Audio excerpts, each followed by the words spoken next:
Salam tetap sehat. Pernah mendengar istilah TOFI, T-O-F-I, atau pernah mendengar istilah fat fit?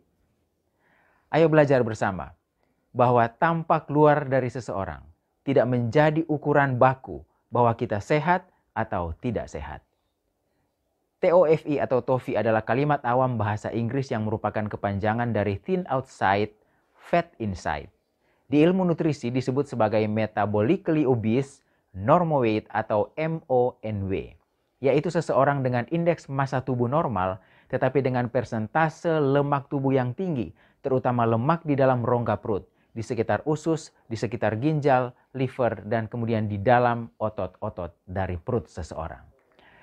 Sebaliknya, ada istilah yang disebut dengan fat fit atau gemuk sehat. Atau istilah di ilmu nutrisi disebut sebagai metabolically healthy obese atau MHO. Artinya seseorang dengan indeks massa tubuh gemuk tetapi belum ditemukan kelainan-kelainan atau penyakit-penyakit terkait dengan penimbunan massa lemak. Tapi perlu dicermati definisinya tadi, yaitu ada kata belum ditemukan. Artinya, istilah fat fit adalah istilah yang bersifat temporer karena tetap dianjurkan untuk menurunkan berat badan walaupun secara bertahap.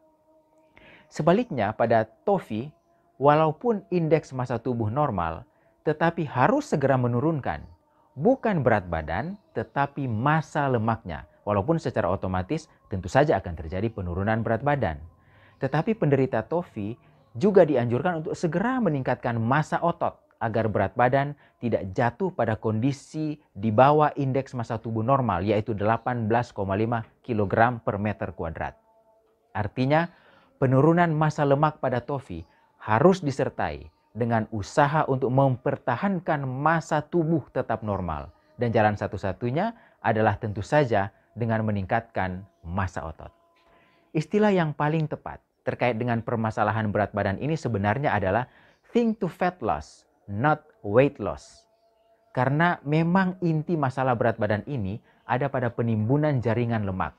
Sehingga bila seseorang dengan bobot berat badan 100 kg tetapi isinya otot, ya jangan dipermasalahkan. Jadi berat badan tidak selamanya identik dengan massa lemak dan juga sebaliknya. Saat ini sebenarnya ada 4 kriteria obesitas yang sudah diusulkan oleh Lorenzo dan kawan-kawan. Yaitu yang pertama adalah normal weight obese.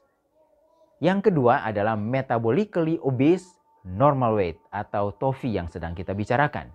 Yang ketiga adalah metabolically healthy obese. Dan yang keempat adalah metabolically unhealthy obese atau yang memiliki risiko tinggi ketika berada dalam kondisi obes. Dari kriteria-kriteria ini yang kita sudah bicarakan dari awal dan sedang kita bicarakan adalah kriteria nomor 2 dan kriteria nomor 3. Sekarang pertanyaannya, mana lebih memiliki risiko kesehatan? TOFI atau fat fit? Kriteria 2 atau kriteria 3? MONW atau MHO? Secara metabolik, TOFI memiliki risiko yang lebih tinggi. Tetapi secara ortopedik, fat fit. Artinya, keduanya memiliki risiko ancaman kesehatan. Tetapi saat ini kita akan fokus pada orang yang merasa memiliki berat badan normal, padahal sebenarnya memiliki risiko penyakit metabolik yang sama dengan orang yang gemuk. Kriteria orang yang dianggap memiliki fenotip TOFI adalah yang pasti indeks massa tubuhnya harus normal. Kemudian disertai dengan pemeriksaan laboratorium gula darah, kolesterol bermasalah. Dan kemudian memiliki riwayat darah tinggi. Tetapi di era modern seperti sekarang, dengan adanya pemeriksaan komposisi tubuh, maka ditambahkan dengan hasil pemeriksaan komposisi tubuh, di mana persentase jaringan lemak berlebihan atau lemak perutnya itu tinggi atau banyak.